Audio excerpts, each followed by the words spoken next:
بسم الله الرحمن الرحيم الحمد لله رب العالمين والصلاة والسلام على سيد الأنبياء والمرسلين أما بعد فأعوذ بالله من الشيطان الرجيم بسم الله الرحمن الرحيم کل کے سبق میں ہم نے الفضل الموہبی میں یہاں تک پڑھا تھا کہ بعض اوقات ایسا ہوتا ہے کہ حدیث صحیح کو ترک کیا جاتا ہے. اب اس کے پیچھے جو ہے وہ کئی وجوہات ہوتی ہیں. اعلیٰ حضرت امام علیہ سنت نے ان کو بیان فرمایا. یہاں سے یہ جو ذکر فرمایا کہ بارہا حدیث صحیح ہوتی ہے اور امام مجتہد اس پر عمل نہیں فرماتا. تو یہاں سے اس کو دیکھ لیجئے. یہ میرے پاس اس کا ایک خلاصہ موجود ہے تھوڑا سا آسان الفاظ کے اندر. پھر میں بعد میں اس کو جب یہ رسالہ مکمل ہوگا تو آپ کو جو ہے میں گروپ میں یہ بھیج دوں گا.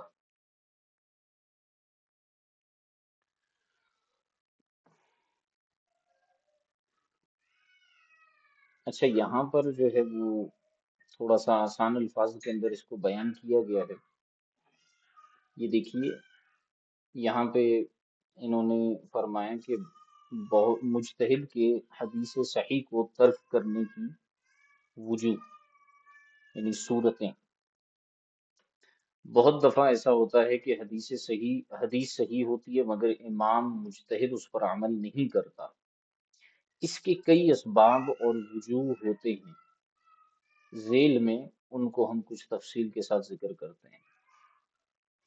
پہلا سبب جو بیان کیا اعلی حضرت نے وہ ہے کتاب اللہ کا نسخ.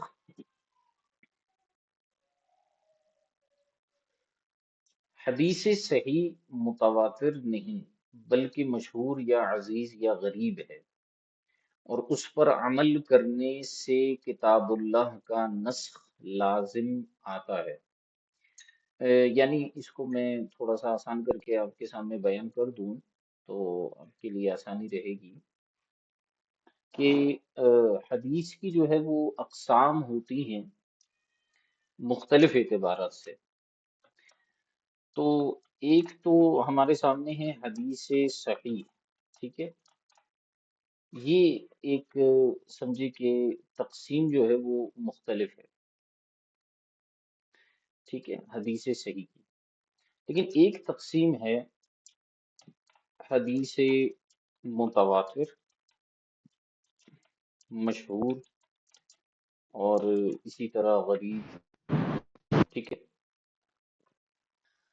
اب فرماتے ہیں کہ غور کیجئے گا، ذرا جملوں کے اوپر غور کیجئے گا کہ حدیث صحیح متواتر نہیں ہے کیونکہ متواتر تو پھر کتاب اللہ کے مقابلے میں اس کو تو ہم لا سکتے ہیں کیونکہ وہ نص قطعی کے درجے پر حدیث ہوتی ہے متواتر.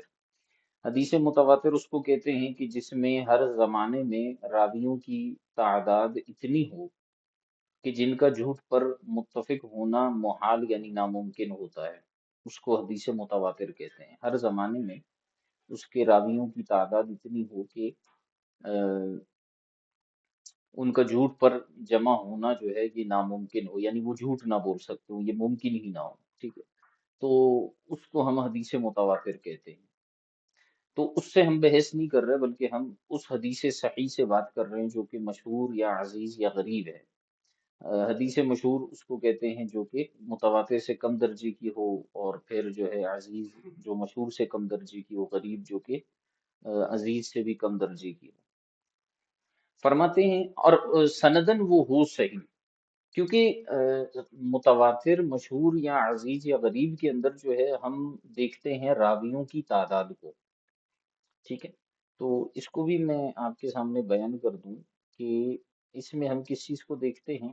ان احادیث میں ان میں تقسیم جو ہوتی ہے وہ راویوں کی تعداد کے اعتبار سے ہے. ٹھیک ہے، لیکن حدیث صحیح میں جو تقسیم کاری ہوتی ہے، جس کو ہم حدیث صحیح کہتے ہیں، اس میں راویوں کی تعداد کو ہر زمانے میں نہیں دیکھا جاتا، بلکہ اس کی شرائط مختلف ہیں۔ تو ایسا ہو سکتا ہے کہ حدیث صحیح بھی ہو، متواتر بھی ہو، صحیح بھی ہو، مشہور بھی ہو، صحیح بھی ہو، غریب بھی ہو۔ تو اس لیے ارشاد فرمایا کہ حدیث متواتر نہ ہو، بلکہ مشہور یا عزیز یا غریب ہو، اور اس پر عمل کرنے سے کتاب اللہ کا نسخ لازم آتا ہے، یعنی اگر اس پر عمل کریں گے تو کتاب اللہ کا کوئی حکم جو ہے وہ منسوخ ہو جائے گا، اس کی وجہ سے، اس پر عمل کرنے کی وجہ سے۔ تو پھر ایسی صورت میں ہم کیا کریں گے؟ کتاب اللہ کو منسوخ کر دیں گے؟ نہیں، بلکہ ہم کتاب اللہ پر عمل کریں گے اور حدیث صحیح کو چھوڑ دیں گے۔ جیسے مثال کے طور پر اب ذرا سمجھیے گا مثال سے، قرآن پاک میں اللہ تبارک و تعالی نے فرمایا لا تأکلوا مما لم یذکر اسم اللہ علیہ، کہ اس جانور میں سے نہ کھاؤ جس پر اللہ کا نام ذکر نہیں کیا گیا۔ یہ قرآن پاک نے واضح طور پر فرما دیا، لا تأکلوا مما لم یذکر اسم اللہ علیہ، جس جانور پر اللہ کا نام ذبح کرتے وقت نہیں لیا گیا اس میں سے نہ کھاؤ۔ یعنی وہ جانور جس کے ذبح کرتے وقت اللہ تعالیٰ کا نام نہ لیا گیا وہ حرام ہے، اس کا گوشت نہ کھایا جائے۔ اگر کسی آدمی سے بھول کر تکبیر چھوٹ جائے تو وہ معاف ہے، ٹھیک ہے، لیکن اگر کوئی شخص جان بوجھ کر ذبح کے وقت اللہ تعالیٰ کا نام نہیں لیتا تو وہ جانور حرام ہے، جیسا کہ قرآن پاک میں اللہ تبارک و تعالیٰ نے ارشاد فرما دیا۔ اب ایک حدیث ہے جس میں نبی کریم صلی اللہ علیہ وآلہ وسلم سے اس جانور کے بارے میں پوچھا گیا کہ جس کے ذبح کے وقت جان بوجھ کر اللہ تعالی کا نام نہیں لیا گیا، تو نبی پاک صلی اللہ علیہ وآلہ وسلم نے ارشاد فرمایا کہ اسے کھاؤ، کیونکہ اللہ تعالی کا نام ہر مسلمان کے دل میں موجود ہوتا ہے۔ اب ذرا غور کیجئے گا، یہ حدیث صحیح ہے، اگر اس حدیث پر عمل کیا جائے تو کتاب اللہ کے حکم کا کوئی محمل نہیں رہے گا، کیونکہ کتاب اللہ تو یہ کہہ رہا ہے کہ لا تاکلوا مما لم یذکر اسم اللہ علیہ، جس پر اللہ کا نام نہیں لیا گیا اس میں سے نہ کھاؤ، یعنی جان بوجھ کر نام نہیں لیا گیا۔ لیکن حدیث پاک میں پوچھا گیا کہ اگر کسی نے جان بوجھ کر اللہ کا نام نہ لیا تو کیا کیا جائے؟ حضور نے فرمایا کہ کھا لو، ٹھیک ہے۔ تو اگر آپ حدیث صحیح پر عمل کریں گے تو کتاب اللہ کا حکم منسوخ ہو جائے گا، اس کا کوئی محمل نہیں رہے گا اور اس کی وجہ سے یہ نسخ ہو جائے گا، جبکہ خبر واحد کے ساتھ کتاب اللہ کا نسخ نہیں ہو سکتا، کتاب اللہ منسوخ نہیں ہو سکتا نسخ وہ کیا کہتے ہیں خبر واحد کے ذریعے۔ لہٰذا ہمیں یہ پتہ چلا کہ یہاں پر ہم کیا کریں گے کہ ہم جو ہے وہ حدیث صحیح کو ترک کر دیں گے اور کتاب اللہ کے حکم پر عمل کریں گے۔ یعنی اگر کوئی شخص جان بوجھ کر اللہ تبارک و تعالیٰ کا نام نہیں لیتا تو پھر اس کا ذبیحہ جو ہے وہ حلال نہیں رہے گا بلکہ حرام ہوگا۔ تو اب دیکھیے یہ ایک وجہ ہے جس کی وجہ سے ہم حدیث صحیح کو ترک کر دیتے ہیں۔ دوسرا سبب اور دوسری وجہ کیا ہے کہ بعض اوقات کیا ہوتا ہے کہ اس حدیث صحیح خبر واحد کے ذریعے کتاب اللہ کے حکم پر زیادتی ہوتی ہے، اضافہ ہوتا ہے، اور خبر واحد کے ذریعے یہ آپ اصول پڑھ چکے ہیں کہ خبر واحد کے ذریعے کتاب اللہ کے خاص پر اور عام لم یخص عنہ شیء، ان دونوں پر اضافہ نہیں کیا جا سکتا۔ تو دوسرا سبب بیان کرتے ہیں کہ حدیث صحیح پر عمل نہ کرنے کا سبب بعض اوقات یہ ہوتا ہے کہ اس پر آ، عمل کرنے سے کتاب اللہ پر زیادتی ہوتی ہے، یعنی قرآن پاک میں ایک حکم بغیر قید کے مذکور ہوتا ہے اور یہ حدیث اس کو مقید کر دیتی ہے، یعنی کتاب اللہ کا حکم مطلق ہوتا ہے لیکن اس حدیث کی وجہ سے وہ مقید ہو جاتا ہے۔ تو کتاب اللہ کے حکم کو، مطلق حکم کو مقید نہیں کیا جا سکتا خبر واحد کے ذریعے، تو یہ مقید کرنا حدیث مشہور یا متواتر کی وجہ سے تو جائز ہے، لیکن خبر واحد کی وجہ سے نہیں ہو سکتا۔ اس کی مثال یہ ہے کہ قرآن پاک میں اللہ تبارک و تعالی نے فرمایا فَاغْسِلُوا وُجُوهَكُمْ وَأَيْدِيَكُمْ إِلَى الْمَرَافِقِ وَامْسَحُوا بِرُؤُوسِكُمْ وَأَرْجُلَكُمْ إِلَى الْكَعْبَيْنِ، یہ وضو کے بارے میں آیت مبارکہ ہے، سورہ مائدہ کے اندر ہے۔ اللہ تبارک و تعالی نے ارشاد فرمایا کہ اس سے پیچھے ہے، یا ایھا الذین آمنوا اذا قمتم الی الصلاۃ فاغسلوا وجوہکم وایدیکم الی المرافق وامسحوا برؤوسکم وارجلکم الی الکعبین، کہ اے ایمان والو، جب تم نماز کا ارادہ کرو تو اپنے چہروں کو دھو لو اور اپنے ہاتھوں کو کونیوں سمیت دھو لو اور اپنے سروں کا مسح کرو اور اپنے پیروں کو دھو ٹخنوں سمیت۔ تو اب جو ہے اس آیت میں کیا چیز بیان کی گئی ہے، غور کیجئے گا۔ اس آیت میں چار چیزوں کو وضو قرار دیا گیا ہے، یعنی وضو کے فرائض قرار دیا گیا ہے۔ کون کون سی چار چیزیں ہیں؟ چہرے کو دھونا، ہاتھوں کو کونیوں سمیت دھونا، سر کا مسح کرنا اور پیروں کو، پاؤں کو ٹخنوں سمیت دھونا۔ یہ چار چیزیں وضو میں بیان کی گئی ہیں، وضو کے فرائض بیان کیے گئے ہیں۔ اور بسم اللہ الرحمن الرحیم پڑھنے یا نیت کرنے یا پے در پے دھونے یا ترتیب سے اعضاء کو دھونے کا تو حکم اس آیت میں نہیں دیا گیا کہ بسم اللہ پڑھ کر وضو کرو یا نیت بھی کرو یا جناب والا اللہ آپ کا بھلا کرے پے در پے وضو کرو، ٹھیک ہے، یا ترتیب سے اعضاء کو دھو۔ اس چیز کا تو قرآن پاک میں ذکر نہیں کیا گیا۔ وضو کے جو فرائض ہیں صرف چار، وہی بیان کیے گئے۔ پے در پے کا مطلب یہ ہے کہ ایک عضو کے خشک ہونے سے پہلے دوسرے عضو کو دھویا جائے۔ اچھا، اب کیا کہہ رہے ہیں کہ اس آیت میں چار چیزوں کو وضو قرار دیا ہے اور بسم اللہ پڑھنے یا نیت کرنے یا پے در پے دھونے یا ترتیب سے اعضاء دھونے کا حکم نہیں ہے، جبکہ بعض احادیث میں ان چیزوں کو ضروری قرار دیا ہے، جیسے کہ ارشاد فرمایا کہ جس نے بسم اللہ نہ پڑھی تو اس کا وضو نہیں ہوگا، ٹھیک ہے۔ اسی طرح نیت کے بارے میں پیارے محبوب صلی اللہ علیہ وآلہ وسلم نے ارشاد فرمایا، مشہور روایت ہے، انما الاعمال بالنیات، کہ اعمال کا دار و مدار نیتوں پر ہے۔ یہاں احادیث تو صحیح ہیں مگر ان میں تعویل کی گئی ہے اور ان کے ظاہری مفہوم کو ترک کر دیا گیا، یعنی جس میں یہ کہا گیا کہ جس نے بسم اللہ نہ پڑھی اس کا وضو نہیں، تو اس میں تعویل کر دی ہم نے۔ اسی طرح اعمال کا دار و مدار نیتوں پر ہے، اس میں بھی ہم نے تعویل کی ہے، یہ آپ آگے الاشباح والنظائر میں بھی پڑھیں گے۔ کیونکہ اگر ہم حدیث پر عمل کر لیتے ہیں کہ بھئی وضو کے لیے بسم اللہ ضروری ہے، نیت ضروری ہے، ترتیب ضروری ہے، پے در پے جو ہے وضو کرنا ضروری ہے، تو پھر کیا ہوگا کہ کتاب اللہ کا جو حکم مطلق تھا، صرف چار فرائض تھے، اس پر زیادتی ہو جائے گی، اور آپ کیا کر بیٹھیں گے کہ آپ جو ہے وضو کے فرائض کو چار کی جگہ 5 یا 6 کر دیں گے۔ تو یہ جو ہے وہ خبر واحد کے ذریعے جائز نہیں ہے کہ آپ کتاب اللہ پر زیادتی کریں۔ اس لیے ہم کیا کرتے ہیں کہ ہم نیت والی حدیث کو اور بسم اللہ شریف پڑھنے والی حدیث کو فرض کے اعتبار سے، جملے پر غور کیجئے گا، فرض کے اعتبار سے ترک کر دیں گے۔ ہاں، ہم یہ کہیں گے کہ بسم اللہ پڑھنا جو ہے وہ سنت ہے، نیت کرنا جو ہے یہ سنت ہے، فرض نہیں ہے وضو کے اندر، ٹھیک ہے، کیونکہ اگر ہم اسے فرض شمار کریں گے تو کتاب اللہ پر زیادتی ہو جائے گی، تو اس وجہ سے بھی ہم نے حدیث کو باعتبار فرضیت کے ترک کر دیا۔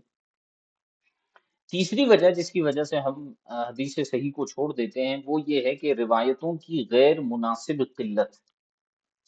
حدیث صحیح ایسی چیز کے بارے میں ہو جس کا وقوع بار بار ہوتا ہے، غور کیجئے گا، حدیث صحیح ایسی چیز کے بارے میں ہو جس کا وقوع جو ہے وہ بار بار ہوتا ہے، ایسا واقعہ ہو جو بار بار ہوتا ہے اور کثیر لوگ اس میں مبتلا ہیں، یا ایسا واقعہ ہے جس کا مشاہدہ کرنے والے کثیر ہو سکتے ہیں، یا ایسا معاملہ ہے کہ جس کی طرف بلانے والے اسباب کثیر ہیں، مگر ان تمام چیزوں کے باوجود حدیث کو روایت کرنے والا اکا دکا راوی ہے، راویوں کی تعداد کم ہے، حالانکہ اس حدیث میں واقعہ جو ہے وہ بڑا مشہور بیان کیا گیا ہے، یا ایسا حکم بیان کیا گیا ہے جو بار بار واقع ہوتا ہے، یا ایسا حکم بیان کیا گیا ہے جس میں کثیر لوگ مبتلا ہوتے ہیں۔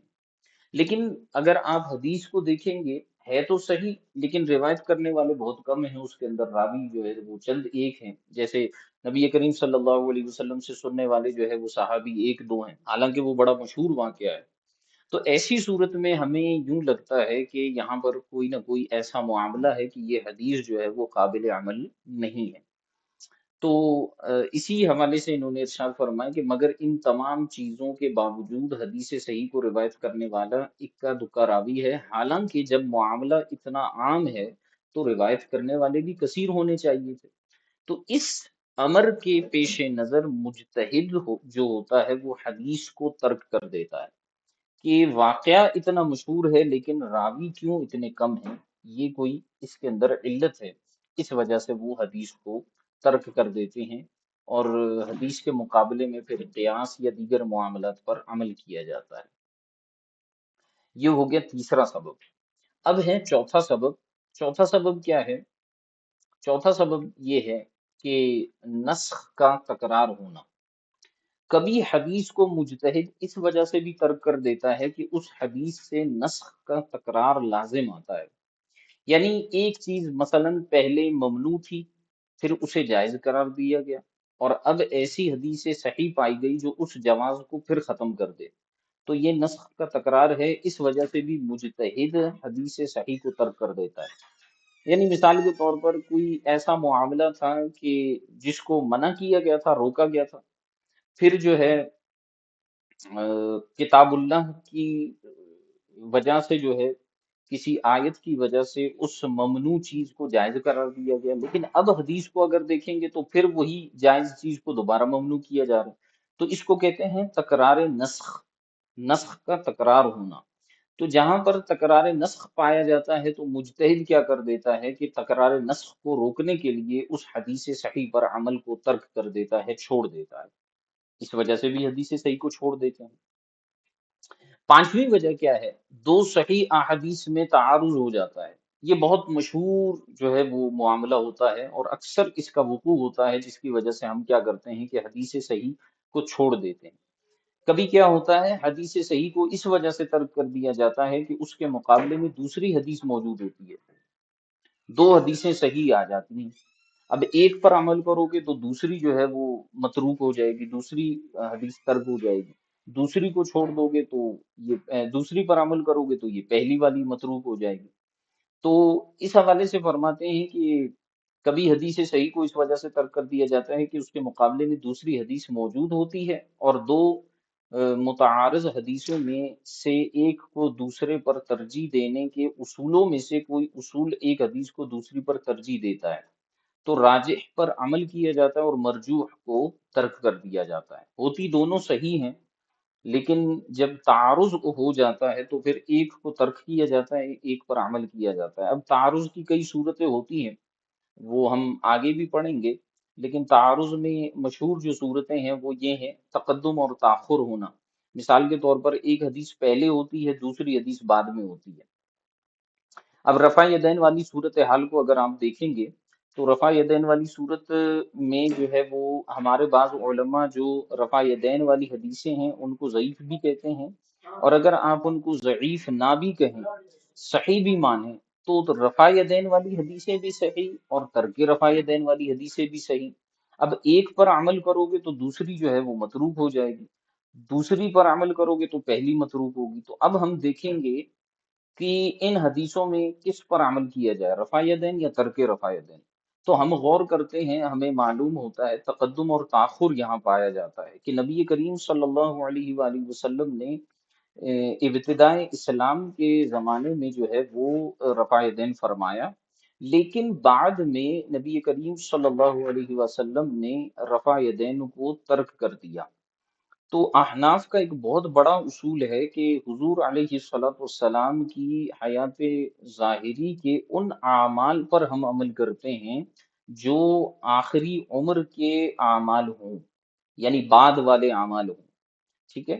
یعنی اگر ان کے معارض، ان سے ٹکرانے والے ایسے اعمال ہوں جو ابتدائی حیات طیبہ میں بھی ہوں اور بعد میں ان کے معارض عمل کیا گیا ہو، تو پھر ہم بعد والوں کو ترجیح دیں گے اور شروع والوں کو جو ہے منسوخ مانیں گے۔ تو ہم رفع یدین کے متعلق اہل السنہ کا موقف یہ ہے احناف کا کہ ہم یہ کہتے ہیں کہ رفع یدین جو ہے منسوخ ہے، کیونکہ نبی کریم صلی اللہ علیہ وسلم نے بعد میں رفع یدین کو ترک کیا اور صحابہ کرام علیہ رضوان نے بھی اسی پر عمل کیا۔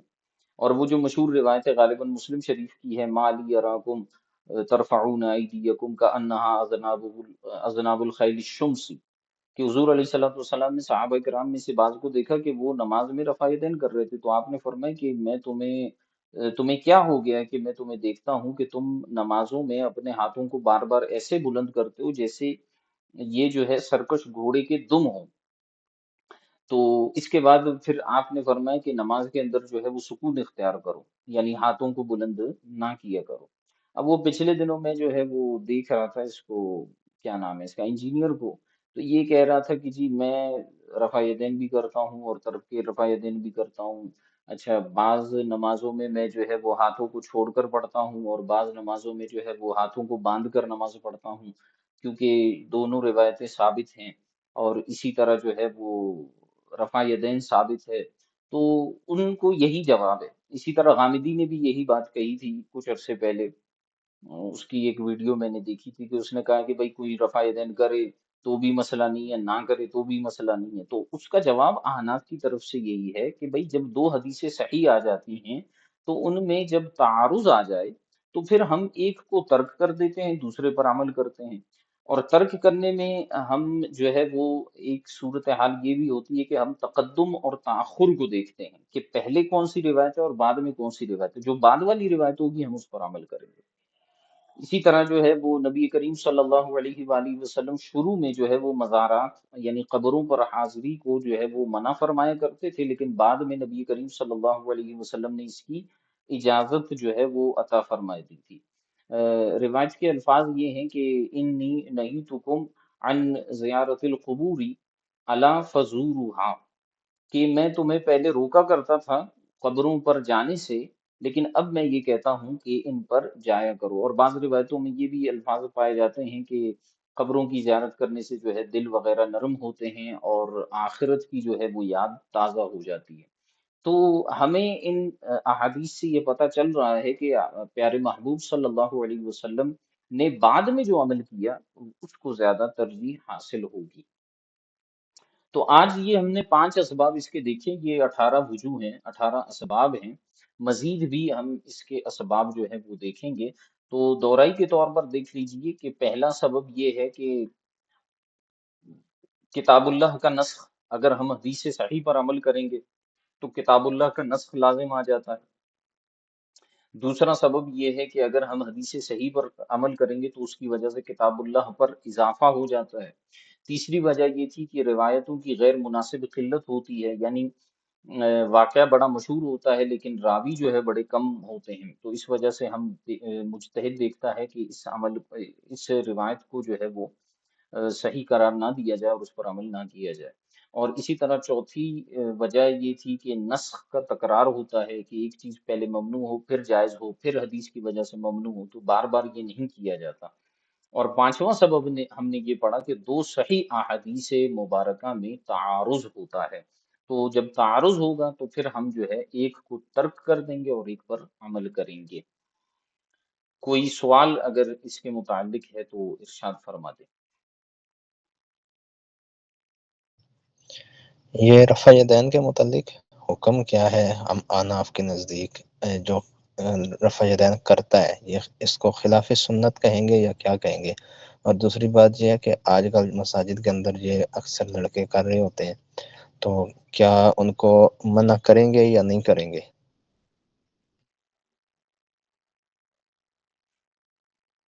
عامر بھائی کو آواز سمجھ میں نہیں آ رہی؟ اچھا، یہ سوال کیا ثاقب بھائی نے پوچھا ہے؟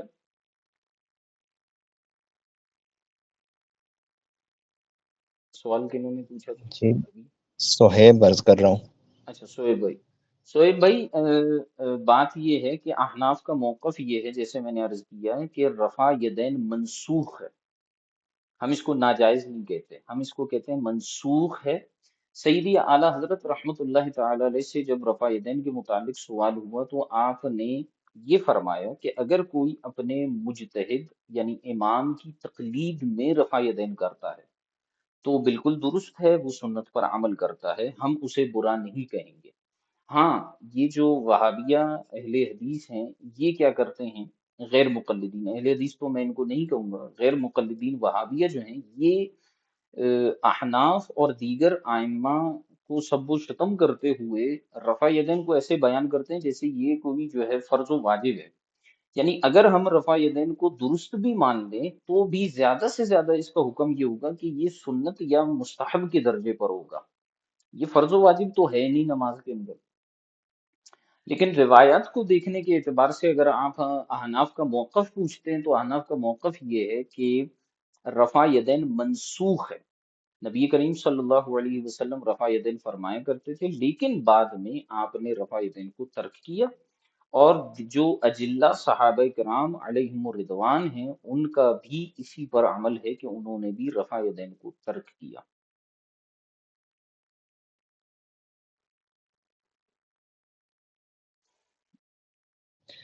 رفع یدین کرنے والے پہ حکم وہ کیا لگے گا، یعنی کہ اس کو ہم خلاف سنت کہیں گے جو کر رہا ہے، یا اس میں نے اعتبار سے سوال؟ میں نے عرض کیا سیدی اعلیٰ حضرت نے فرمایا کہ اگر کوئی شخص اپنے امام کی تقلید میں، یعنی مثال کے طور پہ شافعی ہے یا حنبلی ہے، تو امام شافعی کی تقلید میں یا امام احمد بن حنبل کی تقلید میں وہ رفع یدین کرتا ہے تو بالکل درست ہے، کوئی مسئلہ نہیں.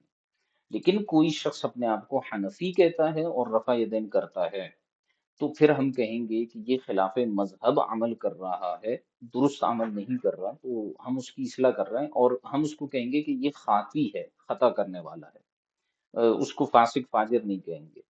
اور تیسرے نمبر پر وہ شخص آتا ہے جو تقلید کے بغیر رفع دین کرتا ہے، غیر مقلد ہو کر رفع دین کرتا ہے یا اپنی تحقیق کی بنیاد پر رفع دین کرتا ہے، تو اس کو ہم کہیں گے کہ یہ بدعتی ہے، اہل السنہ سے خارج ہے. یہ آخری بات دوبارہ فرمائیے گا. اگر کوئی شخص کسی امام کی تقلید کے بغیر اپنی تحقیق کی بنیاد پر یا غیر مقلد ہوتے ہوئے جو ہے وہ رفع یدین کرتا ہے تو وہ وہ بدعتی کہلائے گا، مبتدع جس کو کہتے ہیں، بدعتی اہل السنہ سے خارج.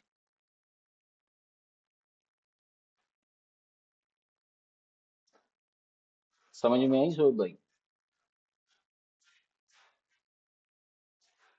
نہیں، خاطی اگر اس کو کہیں گے تو پھر جس خاطی ثابتات نہیں، خاطی محکمات میں خاطی خاطی نہیں، خاطی نہیں، اس کو بدعتی کہیں گے، مبتدع جو غیر مقلد جو دوسرے کرتے ہیں. اعتبار سے یعنی یہ مسئلہ ضروریات مذہب یا سنت میں سے ہوگا. ہاں ضروریات تین میں سے تو نہیں. ابھی اگر کوئی ترک رفع دین کا انکار کرتا ہے تو خدا کے بندے، ضروریات دین ان کو کہتے ہیں جن پر سب کا اتفاق ہوتا ہے. اب رفع یدین وہ ہے جس میں اختلاف ہے. نہیں، جی. بدعتی یا گمراہ وغیرہ یہ جو حکم ہے یہ تو اس کا ہوتا ہے نا، ضروریاتی مذہب اہل سنت کے منکر کا. ہوں. تو یہ مسئلہ پھر اس نوعیت کا ہے. دیکھیں ضروریات مذہب اہل سنت دو طرح کے ہیں، ایک کا تعلق عقائد سے ہے، ایک کا تعلق اعمال سے ہے. ٹھیک ہے.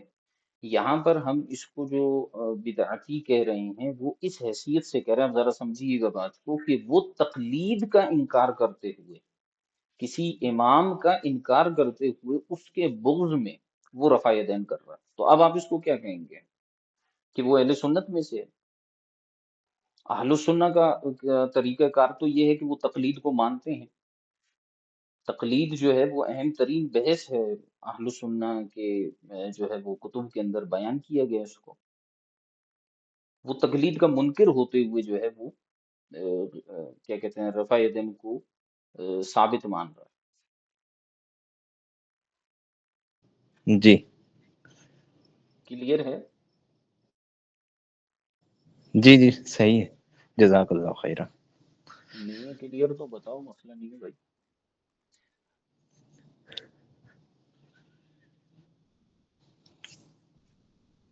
اچھا، نسخ کے تکرار والے سبب کی اگر کوئی مثال، میں انشاءاللہ اس کی کوئی مثال دیکھتا ہوں، آپ کو عرض کر دیتا ہوں، پھر آج کل میں عرض کر دوں گا.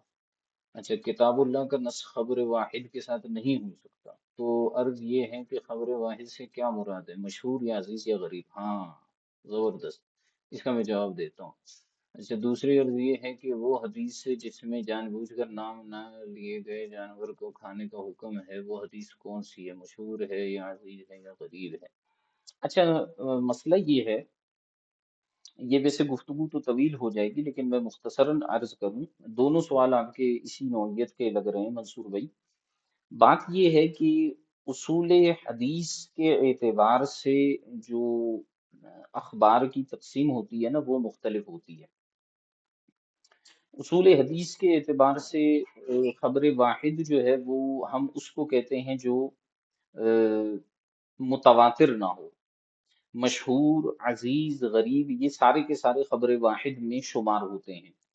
لیکن جب ہم یہ مسئلہ پڑھتے ہیں اصول فقہ کے اندر تو ہم یہی سمجھتے ہیں کہ اصول فقہ میں جب کہا جاتا ہے نا کہ کتاب اللہ کا خاص جو ہے وہ اس کے مقابلے میں اگر خبر واحد آ جائے تو ہم جو ہے وہ خبر واحد کو چھوڑ دیں گے اور کتاب اللہ کے خاص پر عمل کریں گے، تو ہم وہاں پر یہ سمجھ رہے ہوتے ہیں کہ خبر واحد سے یہ مراد ہے کہ جو بس متواتر نہ ہو، اس کے علاوہ مشہور، عزیز، غریب، یہ سارے کے سارے اس میں آ جاتے ہیں۔ ایسا نہیں ہے۔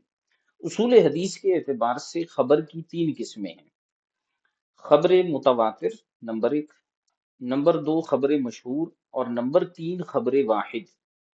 خبر متواتر کا میں نے آپ کو بتا دیا اور خبر مشہور کا بھی آپ کو معلوم ہے، اور رہی خبر واحد تو خبر واحد میں عزیز اور غریب آ جاتے ہیں۔ خبر مشہور جو ہے یہ متواتر اور خبر واحد کے درمیان ہے، اور اس کے ذریعے بھی کتاب اللہ پر زیادتی ہو سکتی ہے۔ تو یہ جو آپ نے فرمایا نا کہ خبر واحد سے کیا مراد ہے، تو اصول فقہ میں اگر آپ دیکھیں گے احناف کے نزدیک، ہمارے نزدیک خبر واحد سے مراد ہے مشہور، وہ عزیز اور غریب، مشہور مراد نہیں ہے، ٹھیک ہے۔ اور دوسرا آپ نے جو سوال کیا کہ جان بوجھ کر نام نہ لیے گئے جانور کو کھانے کا حکم ہے، وہ حدیث کون سی ہے؟ مشہور ہے یا عزیز ہے یا غریب ہے؟ وہ ہمارے نزدیک خبر واحد میں ہے، اور خبر واحد سے مراد یہ عزیز یا غریب ہونا ہے، تو وہ یا عزیز ہے یا غریب ہے، مشہور نہیں ہے۔ اگر وہ مشہور ہوتا تو پھر ہم اس کو کچھ نہ کچھ ہم اس کے اندر تعویل کر کے اس کو ملا دیتے کتاب اللہ کے ساتھ، یہ تو وہ جو ہے مشہور نہیں ہے، وہ عزیز یا غریب میں سے یعنی خبر واحد ہے۔ کلیئر ہو گیا آپ کو منصور بھائی؟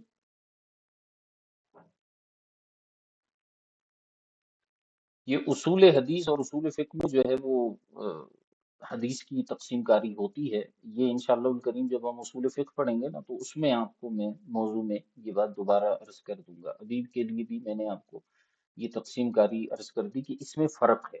ہم جو کتابیں پڑھتے ہیں نا اصول حدیث کی، وہ جو ہے اکثر اصول شوافی کے ہیں۔ احناف کے اصول حدیث اگر آپ نے دیکھنے ہیں تو جو اصول فقہ کی کتابوں میں جو حدیث کا باب ہے، چیپٹر ہے سنت کا، وہاں پر وہ آپ کو اصول ہمیں نظر آئیں گے احناف کے۔ باقی میرے خیال سے کلیئر ہے۔ یہ جو نسخ کے تکرار والی جو سبب کی مثال پوچھی گئی ہے یہ انشاءاللہ پھر میں عرض کر دوں گا۔ اور کوئی سوال ہے تو ارشاد فرماتے ہیں۔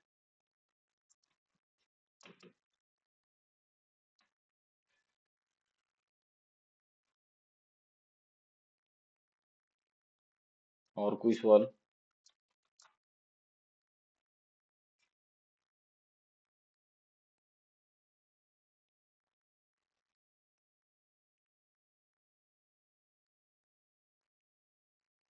کوئی سوال نہیں ہے؟